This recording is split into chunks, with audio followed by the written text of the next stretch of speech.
Hello प्यारे बच्चे, कैसे हैं सब लोग।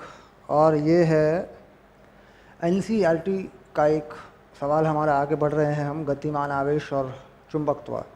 चैप्टर है हमारा, चैप्टर नंबर 4 चल रहा है। इसमें अतिरिक्त अभ्यास में, एनसीईआरटी के अतिरिक्त अभ्यास में, वैसे सबके लिए नहीं होता अतिरिक्त अभ्यास। वीडियो यूट्यूब पे आती है, ये वीडियो भी यूट्यूब पे आप देख ही रहे होंगे, ज़्यादातर वीडियो यूट्यूब पे आ जाते हैं मेरे। लेकिन सबके लिए नहीं है अतिरिक्त अभ्यास। जिन्होंने बिल्कुल पहले का सब कुछ पढ़ रखा है उनके लिए है अतिरिक्त अभ्यास। तो ये फुल कोर्स का वीडियो है दरअसल। तो इसके लिए ज़रूरी है कि आप पहले कुछ चीज़ें पढ़ लें, थोड़ा सा चैप्टर का बेसिक हो आपके पास, तो समझ में आ जाता है। फिर भी मैं कोशिश करूँगा, अगर आप इसी को देख रहे हैं, इससे ज़्यादा जानकारी आपने इस चैप्टर के बारे में नहीं ली है, तो फिर भी मैं कोशिश करूँगा इसके अंदर जो कॉन्सेप्ट है उनको समझाने की, ठीक है। तो ये चैप्टर 4 का 24 नंबर का सवाल है, एनसीईआरटी है ना, लिख देते हैं इसके ऊपर।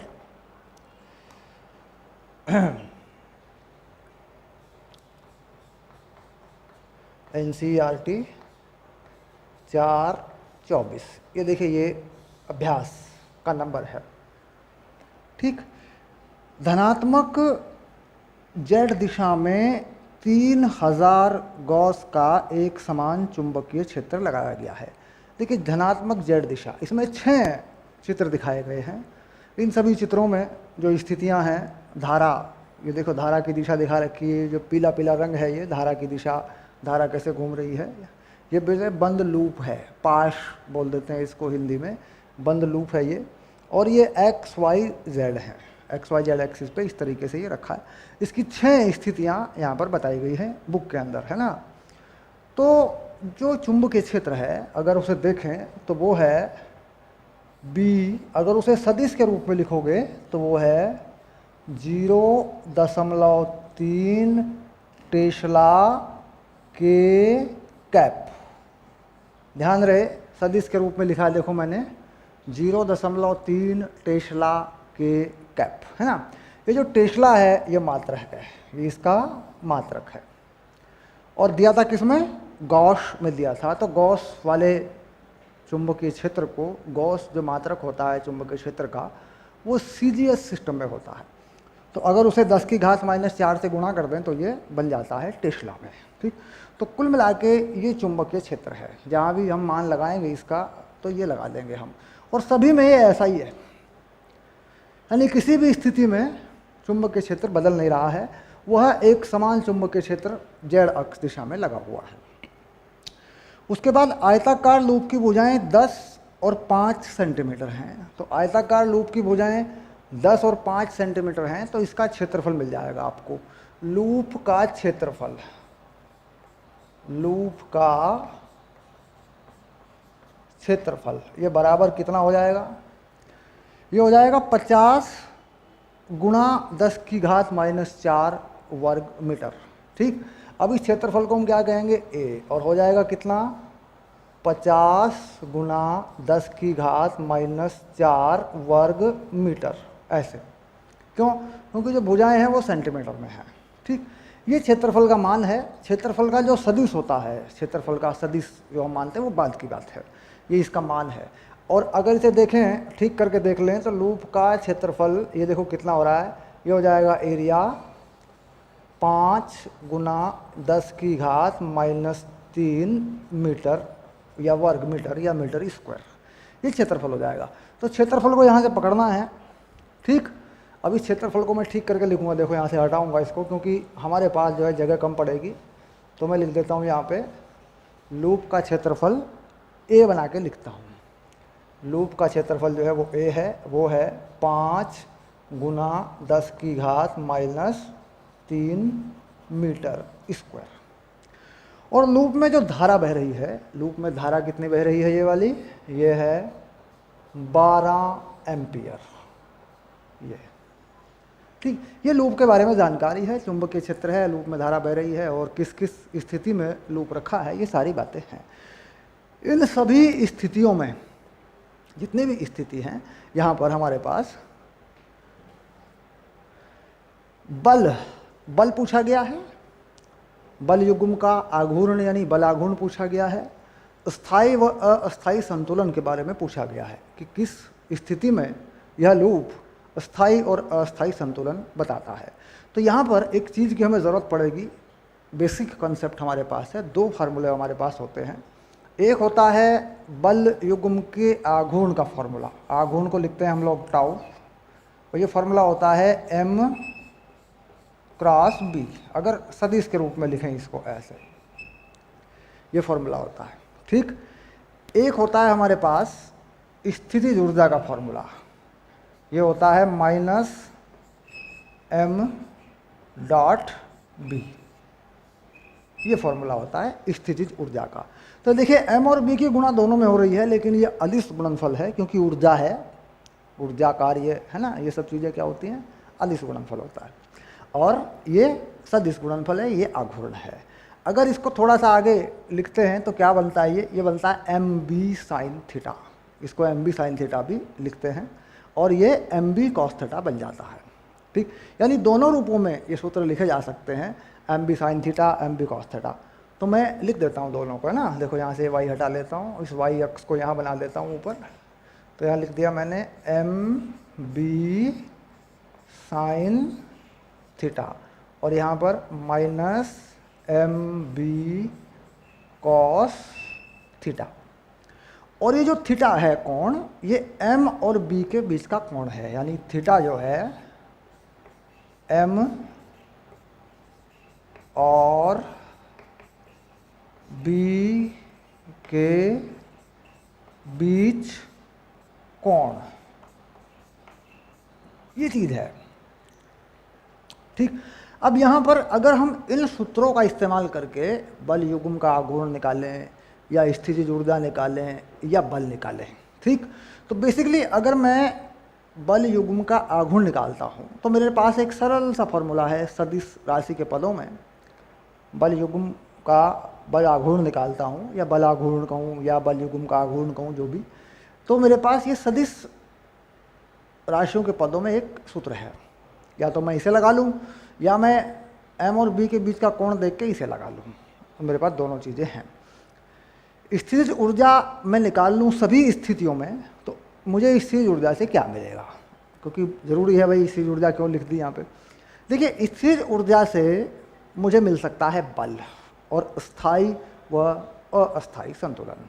अब यहाँ स्थितिज ऊर्जा से स्थायी या अस्थायी संतुलन मिलेगा, ये तो बात तो जाहिर है आपने पढ़ी होगी, क्योंकि जब स्थितिज ऊर्जा कम से कम होगी तो क्या होगा, स्थायी संतुलन होगा, और जब ऊर्जा अधिक से अधिक होगी तो सर्वाधिक अस्थायी संतुलन होगा। सर्वाधिक अस्थायी कब होगा, जब ऊर्जा अधिक से अधिक होगी, ठीक। तो अस्थायी संतुलन की शर्तों को और अस्थायी संतुलन की शर्तों को यहाँ लिखा जा सकता है बड़ी आसानी से, ठीक। अब मैं लिख देता हूँ यहाँ पर, बाद में हटा देंगे। मान लीजिए u मिनिमम, सबसे कम जो है u करें कितना, -mb, और थीटा कितना कर देंगे, 0। देखो जब 0 कर देंगे थीटा को, cos 0 का मान कितना होता है, 1, तो -mb हो जाएगी। तो ये जो शर्त है ये है स्थायी संतुलन, ये शर्त है स्थायी संतुलन की, ठीक। और u मैक्सिमम, अधिकतम कितनी हो जाती है, ये हो जाती है mb। ये कब होती है, जब थीटा होता है 180, और ये शर्त किसकी होती है, ये शर्त होती है अस्थायी की, अस्थायी संतुलन। यहीं पे लिख दिया, देखो छोटा सा मैंने ये लो, ये शर्त होती है सर्वाधिक अस्थायी संतुलन। देखो प्लस हो गया, cos 180 का मान कितना होता है, -1 होता है, तो माइनस माइनस प्लस हो गया। ये दो शर्तें होती हैं जो बोर्ड एग्जाम में, परीक्षाओं में, प्रयोगात्मक क्या नाम, प्रतियोगी परीक्षाओं में अक्सर इनके बारे में पूछा जाता रहता है, ठीक। तो स्थितिज ऊर्जा के आधार पर ही बताया जाता है कि संतुलन स्थायी या अस्थायी कहाँ होगा। किसी भी सिस्टम में ये होता है, जरूरी नहीं चुंबकीय क्षेत्र, विद्युत से, कहीं पे भी, कोई भी ऐसा जहाँ पर स्थितिज ऊर्जा का फलन परिभाषित हो, स्थितिज ऊर्जा का कोई भी फलन हो, परिभाषित हो, तो जब वह मिनिमम होती है, कम से कम होती है, तो वहाँ स्थायी संतुलन होता है, और जब वह अधिक से अधिक होती है वहाँ सर्वाधिक अस्थायी संतुलन होता है।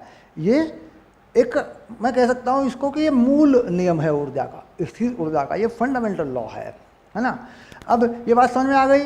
अब इसके बाद हम देखते हैं कि बल कैसा होगा। देखो बल की निकाल, अगर बल की बात करूँ तो बल स्थिर ऊर्जा से कैसे जुड़ा हुआ है।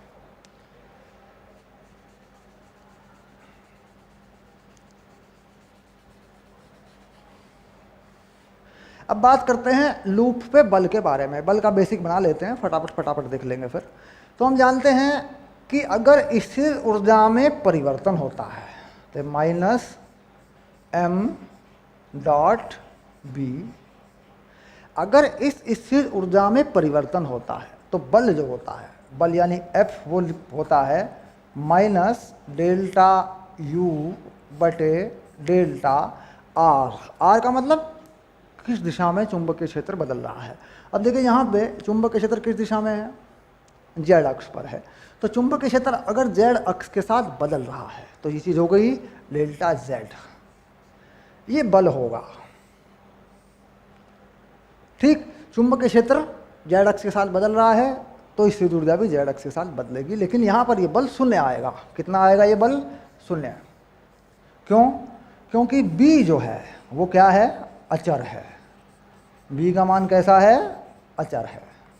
क्योंकि जब ये बी नहीं बदलेगा, जब ये बी नहीं बदलेगा तो delta U by delta Z यानी जेड अक्ष के साथ साथ स्थिर ऊर्जा नहीं बदलेगी तो बल शून्य रहेगा।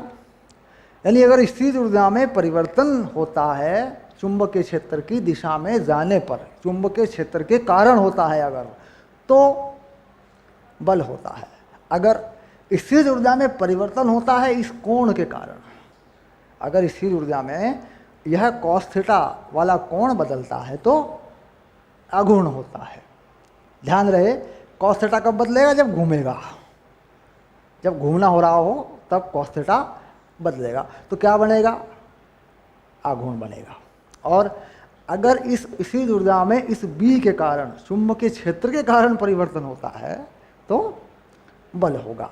तो जाहिर सी बात है कि थीटा तो बदल रहा है, अलग अलग जगहों में अलग अलग थीटा है और थीटा बदलता ही है तो बल आघूर्ण तो रहेगा, बल आघूर्ण तो लगा रहेगा इसके ऊपर। ठीक, और बल जो है वो शून्य रहेगा। सभी स्थितियों में बल शून्य रहेगा। क्यों? क्योंकि जो बी का मान है, देखो जेड अक्ष पे वो अचर है। बी का मान कैसा है? अचर है। यानी अगर किसी एक समान चुंबकीय क्षेत्र में, किसी एक समान चुंबकीय क्षेत्र में अगर किसी बंद धारावाही लूप को रख दिया जाए तो उस पर बल नहीं होता। उस पर बल कब लगता है? जब वह परिवर्तनीय चुंबकीय क्षेत्र में रखा हो, यानी चुंबकीय क्षेत्र जो है वो एक समान ना हो, वो बदल रहा हो, तब उस पर बल लगता है। और इस सूत्र के अनुसार लगता है। ये सूत्र जो है delta U by delta Z, यही बल होता है। तो इसी सूत्र के अनुसार वो बल होता है।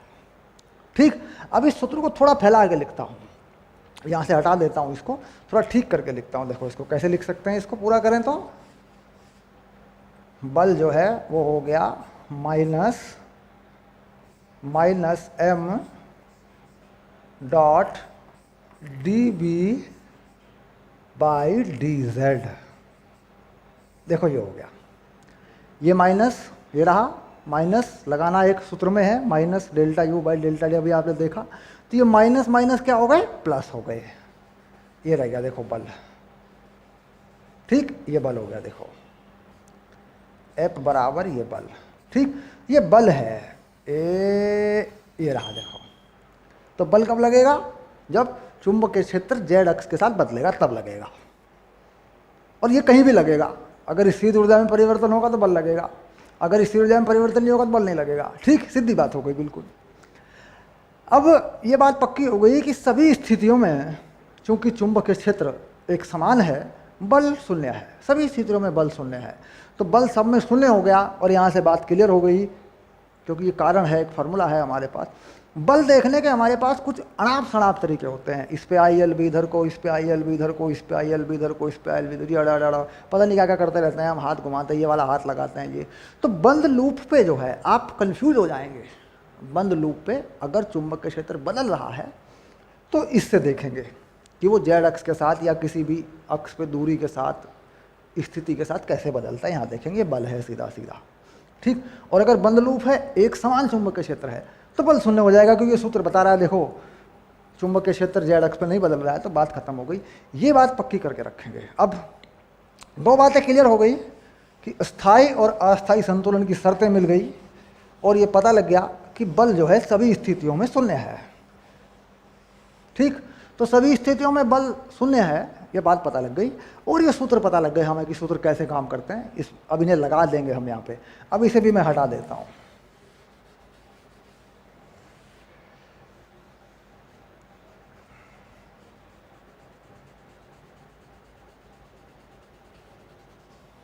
चलिए अब इस सवाल को फटाफट हल कर देते हैं। देखिए पहली जो स्थिति है, पहली स्थिति में अगर मैं बल युग्म के आघूर्ण की बात करूं और स्थायी या अस्थायी संतुलन की बात करूं या ऊर्जा की बात करूं, तो सबसे पहले मैं क्या निकालता हूं? मैं निकालता हूं टाउ m क्रॉस b। देखिए फिर से लिख दिया मैंने ऐसे। कितना आएगा जरा देखें। ये जो m है, ये m क्या होता है? m होता है NIA।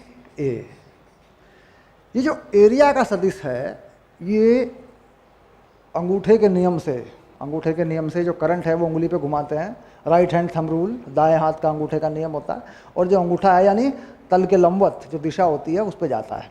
अब मान लीजिए मैं एक करंट को, देखो इसको समझना है, मान लीजिए मैं इस करंट को यूँ घुमा रहा हूँ, एक करंट को मैं यूँ घुमा रहा हूँ, तो उसका क्षेत्रफल जो जाएगा चुंबकीय आघूर्ण में जो लगेगा वो उस तरफ को लगेगा, क्योंकि करंट यूँ घूम रही है।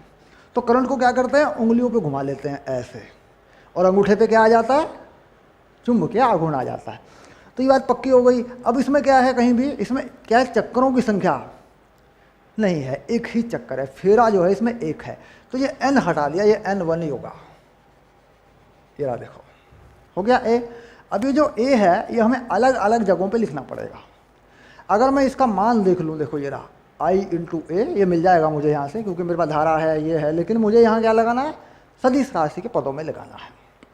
इस सूत्र के अनुसार अब मैं यहाँ इसे देख के लगाता हूँ। सबसे पहली बात, m जो है यहाँ से कितना आएगा? I × a तो आएगा ही, लेकिन दिशा क्या होगी? देखो अगर मैं देखूँ इसको यहाँ पे, जैसा कि मैं कह रहा हूँ कि मुझे उंगलियों पे करंट रखना है और घुमाना है ऐसे, तो ये करंट जो है देखें तो दक्षिणावर्त घूम रहा है। देखो अगर तुम इसे करंट को अपनी तरफ से देखोगे तो ये दक्षिणावर्त घूम रहा है।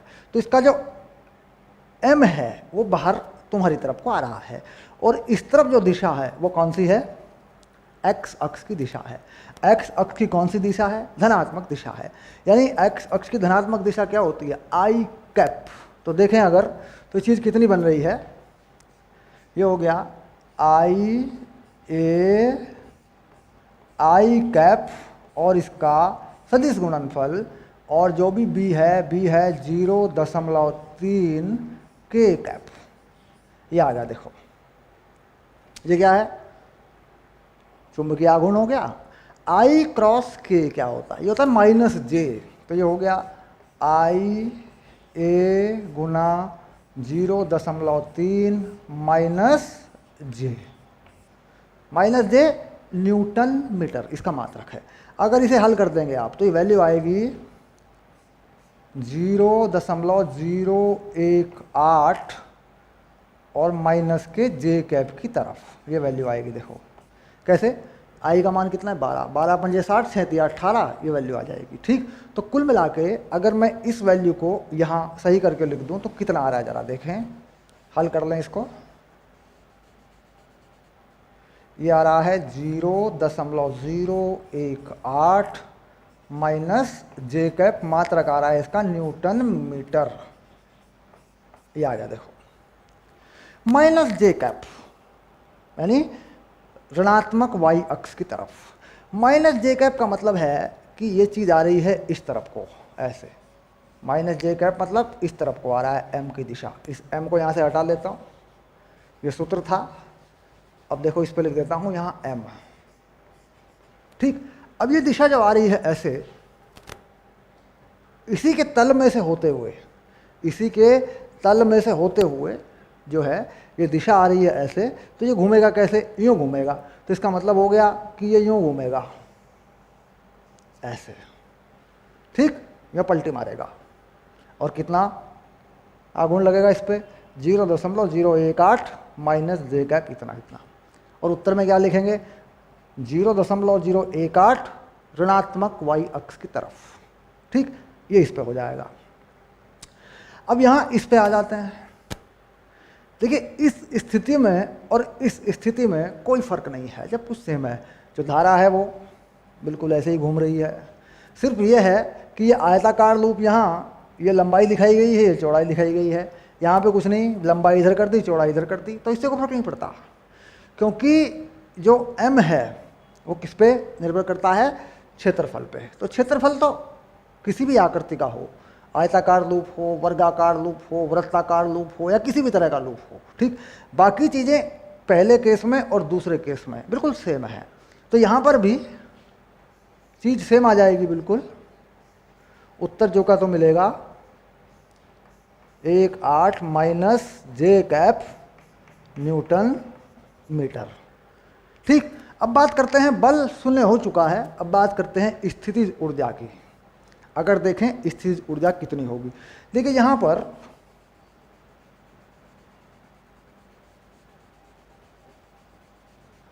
स्थितिज ऊर्जा क्या होती है, अगर देखें ये होती है U m.b माइनस में, ये होती है। ठीक, अब आप देख रहे हैं कि ये m जो है ये है I पे और b है k पे, तो ये दोनों लंबवत हैं। I डॉट k क्या होगा, 0 होगा, तो इसका मतलब हो गया ये 0 हो जाएगी, शून्य। तो स्थितिज ऊर्जा अगर शून्य हो रही है, ठीक, क्यों, क्योंकि m और b एक दूसरे के लंबवत हैं। कैसे, m है x पे और b है z पे, तो यहाँ पे mb cos थीटा अदिश गुणनफल है, cos 90 हो गया दोनों के बीच का कोण, है ना, तो 0 हो गई। तो इसका मतलब यहाँ कोई भी जो है साम्य अवस्था परिभाषित नहीं हो रही है, ना स्थायी संतुलन है ना अस्थायी संतुलन है, कम से कम ऊर्जा नहीं है ये, अधिक से अधिक ऊर्जा ये नहीं है। तो स्थायी और अस्थायी संतुलन की बात यहाँ पे नहीं है। यहाँ पे भी वही मामला है, यहाँ पे भी कुछ नहीं है, यहाँ का u भी 0 है। ठीक, बिल्कुल यही स्थिति यहाँ पर है, यही स्थिति यहाँ पर है। ठीक, अब यहाँ देखते हैं इस वाले में देखते हैं। अब अगर देखें इसमें जो m बनेगा, इसका यूँ घुमाएंगे इसको, देखो ऐसे, इसे y अक्ष की तरफ से देखते हुए यूँ घुमाएंगे तो ये लूप यूँ घूम रहा है ऐसे, यानी यूँ घूम रहा है ऐसे वामावर्त, और इसका m इस तरफ को जाएगा। तो इसका जो m है वो किधर जाएगा, इसका m जाएगा y अक्ष की तरफ, यानी माइनस j की तरफ, और m की जो वैल्यू होगी वो कितनी होगी, वो ये होगी, देखो IA, ये देखो m की वैल्यू। इस पे मैं बल आघूर्ण निकाल देता हूँ सीधे, m हो गया इसका IA, और ये हो गया माइनस j की तरफ क्रॉस, और b हो गया 0.3 k पे, ये आ गया देखो m क्रॉस b। अब यहाँ पे क्या, j क्रॉस k क्या होता है, i j k, तो j क्रॉस k क्या होता है, j क्रॉस k होता है i, j और k का सदिश गुणनफल i होता है, तो माइनस i हो गया। तो कुल मिला के मान ये भी वही आया, और ये हो गया 0.018 माइनस i कैप ऐसे, और ये हो गया न्यूटन मीटर। और इसी ऊर्जा यहाँ पे क्या हो गई, 0 हो जाएगी, क्योंकि m और b के बीच का कोण 90 है, m डॉट b या mb cos थीटा 0 हो जाएगी, तो ये हो गई 0। mb cos थीटा से निकालते हैं तो ये 0 हो जाएगी, क्योंकि बीच का कोण 90 है। अब ये टॉर्क है किस तरफ को, माइनस i कैप। ठीक, यानी ये टॉर्क इस तरफ को है, माइनस i कैप की तरफ को, यानी यहाँ पर ये चीज़ जो है यूँ ये पलटी मारेगा ऐसे, ये टॉर्क है, ये टॉर्क की दिशा है, और यहाँ पर मैंने ये टॉर्क की दिशा बताई है, आप इसे m की दिशा लगा लेंगे, ये टॉर्क की दिशा है, m की दिशा जो है वो बाहर की तरफ आई थी। अब ये टॉर्क की दिशा यानी ये लूप जो है यूँ पलटी मारेगा, क्योंकि अंगूठे पे जाएगी कौन, टॉर्क की दिशा, और ये लूप यूँ पलटी मार देगा, इस लाइन के अबाउट ये पलटी मार देगा, इसके दोनों तरफ ये घूम जाएगा, यानी ये लूप जो यूँ घूमेगा, मान लो मैं यहाँ अंगूठा रख लूँ और यूँ घुमाऊँ तो यूँ घूमेगा ये, ठीक, क्योंकि इसका जो बल युग्म का आघूर्ण है माइनस आई पे जा रहा है। मान वही है 0.018 न्यूटन प्रति मीटर, इसे जूल भी लिख देते हैं। और यहाँ पर भी स्थिर ऊर्जा शून्य है, यानी कोई स्थायी अस्थायी संतुलन वाली बात यहाँ पे नहीं है। बल शून्य है, वो पहले ही हमने बात कर ली, सब में बल शून्य है, वो हमने बना लिया, ठीक। अब यहाँ देखते हैं डी वाले पार्ट में। डी वाले पार्ट में और इसमें कोई ज़्यादा फर्क नहीं है। अगर देखेंगे आप, इस लूप को y अक्ष की तरफ 30 अंश पे घुमा रखा है। ये जो लूप है इसको y अक्ष की तरफ 30 अंश पे घुमा रखा है। अब 30 अंश पे घुमाने की वजह से, जैसे हम कहते हैं कि इसी के तल में टॉर्क होता है, तो 30 अंश पे घुमाने की वजह से इसका जो टॉर्क है, यानी इसका जो बल युग्म का आघूर्ण है, वो इस तरफ को बन जाएगा। चीज़ सेम है, इसमें भी जो है, इसमें जो धारा है वो यूँ बह रही है, इसमें भी देखिए ऐसे ही बह रही है। फ़र्क सिर्फ क्या है कि इस लूप को और इस लूप में एक फ़र्क है कि इस लूप को x अक्ष की तरफ 30 अंश पे घुमा रखा है। यानी मान लीजिए लूप की एक भुजा है, पहले इसको क्या कर दिया, यूँ घुमा दिया, ठीक, बस। तो इसी के तल में बल युग्म का आघूर्ण होगा और बिल्कुल ऐसे ही घूमेगी, तो ये बिल्कुल ऐसे ही पलटी मारेगा, ये ऐसे घूम जाएगा। और मान क्या होगा, यही होगा, क्योंकि हम जानते हैं कि जो m है, इसका जो m होगा ऐसे वो, और चुंबकीय क्षेत्र का मान वो लंबवत है। भाई इसका देखो, ये घूमेगा ऐसे, तो m हो गया मेरे अंगूठे पे इधर को, और चुंबकीय क्षेत्र कहाँ है, z अक्ष की तरफ है, तो वो दोनों तो लंबवत ही हैं, उसमें तो कोई फर्क नहीं, क्योंकि ये तल यूँ घुमा है बस। तो इससे क्या हो रहा है कि m घुमा है लेकिन जेड अक्ष की तरफ नहीं, जेड अक्ष के लंबवत घुमा है। अब देखो जैसे ये डस्टर तुम्हारी तरफ बाहर आ रहा है, ये m है, तो ये m यूँ घुमा है थोड़ा सा ऐसे, तो देखो इस m के और z के बीच का कोण फिर से 90 है। तो यानी यहाँ पर भी जो बल आघूर्ण होगा वो वही होगा, टॉ बराबर 0.018 न्यूटन मीटर होगा वही, लेकिन दिशा आई जे के वगैरह पे नहीं आ रही है। उस दिशा को हमें बताना पड़ेगा वो किस तरफ आ रही है। देखिए होगा क्या कि जैसे ही ये लूप y अक्ष से 30 घूमेगा, तो माइनस y अक्ष से 30 ये इधर को घूमेगा ऐसे, ये बल आघूर्ण। तो यहाँ x अक्ष से लेंगे तो 90, 90 और 60, ये घूम जाएगा 240 अंश। x अक्ष से 240 अंश, ये x अक्ष से कितना है अगर देखा जाए, x अक्ष से ये कितना, देखो 90, 90, 90, ये x अक्ष से 270 है, और ये x अक्ष से 30 कम है, क्योंकि 30 अंश घूम गया बस, तो कितना हो गया, 240 अंश हो गया। तो ये जो आघूर्ण है यहाँ टाओ, ये है, क्या लिख देंगे यहाँ पे, 240 अंश धनात्मक x अक्ष से, ये हो गया, ठीक। ये लिखना पड़ेगा हमें यहाँ। यहाँ क्या लिख सकते हैं, 270 अंश धनात्मक x अक्ष से, देखो ये बन गई बात, देख लेंगे कोई आराम से अपना इसको। और ये भी सेम है बिल्कुल उसकी तरह, इसमें क्या है, ये साफ आ रहा है माइनस आई पे है, तो 180 अंश हो जाएगा। माइनस आई क्या होगा, x अक्ष से 100 की, देखो ये माइनस x एक्सिस है, तो पूरा 180 अंश हो जाएगा, ठीक। ये 240 हो जाएगा, बिल्कुल इससे देखा जा सकता है, कोई बड़ी बात नहीं है। इसका कितने पे है, माइनस वाई पे, और वो माइनस वाई से तो 30 डिग्री घुमाया बस, तो 30 डिग्री कम पड़ जाएंगे 270 में, तो कितने पे बचेगा, 240 पे, तो ये 240 पे बचेगा x अक्ष से। या लिख देंगे कि ऋणात्मक y अक्ष से 30 अंश, ऋणात्मक y अक्ष से 30 अंश ऋणात्मक x अक्ष की तरफ, ये भी लिख सकते हैं, क्योंकि पीछे कौन है, पीछे ऋणात्मक x अक्ष है, ऋणात्मक x अक्ष से 30 अंश पे, ये भी लिख सकते हैं। मेन बात है इसको समझना, मेन बात है इसको समझना। तो इसी चीज को बस केवल 30 अंश पे घुमाया है ऐसे, तो इसका आघूर्ण जो 270 पे है वो 30 अंश पे घूम जाएगा। x अक्ष देखेंगे कोण तो कितना बन जाएगा, 240, क्योंकि ये 270 है, 90, 90, 90, ठीक। अब थोड़ा समझ लेते हैं एक बार फिर। मान लीजिए मैं देखिए बना के देता हूँ आपको, ये x है, ये y है, तो ये हो गया 90, ये हो गया 90, ये हो गया 90। कितना कोण है? 270 अंश का कोण हो गया। देखो यहाँ पूरा कितना कोण है, ये है 270 अंश। अगर मैं किसी चीज़ को y से 30 पे घुमा देता हूँ, यहाँ पे कितना घुमाया मैंने? 30, तो ये कोण कितना बचेगा? ये बचेगा 60। ये देखो, तो 90 90 60 कितना हो गया? पूरा कोण कितना हो गया? 240 हो गया। तो यहाँ पकड़ लेना इस चीज़ को।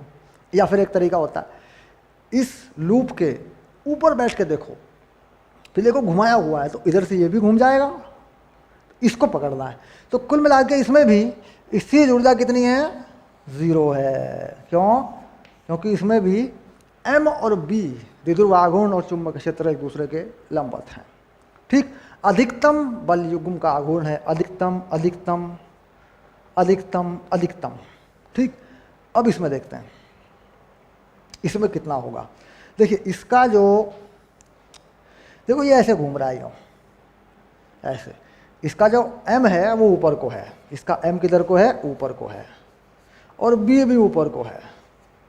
तो M B सेम दिशा एक डायरेक्शन में है, तो आघूर्ण कितना हो जाएगा? बल युग्म का आघूर्ण हो जाएगा 0, क्योंकि ये M क्रॉस B होता ही है।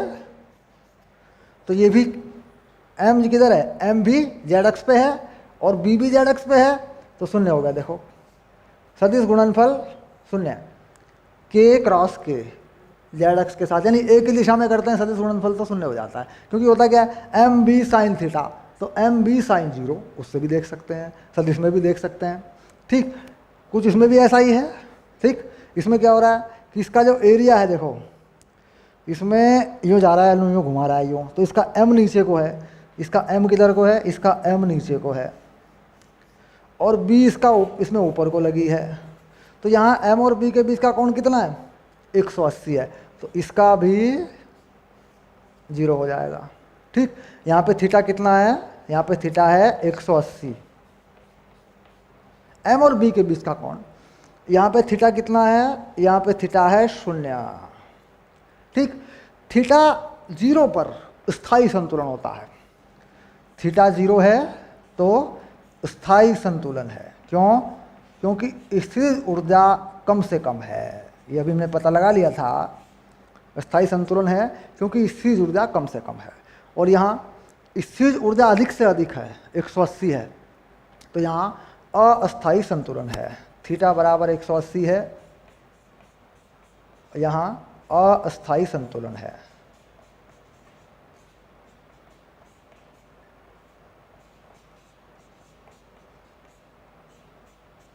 ठीक, तो ये जो स्थिति है, ये वाली ये वाली ये वाली वाली, ये कोई खास बात नहीं है, ये नॉर्मल चीज़ें हैं।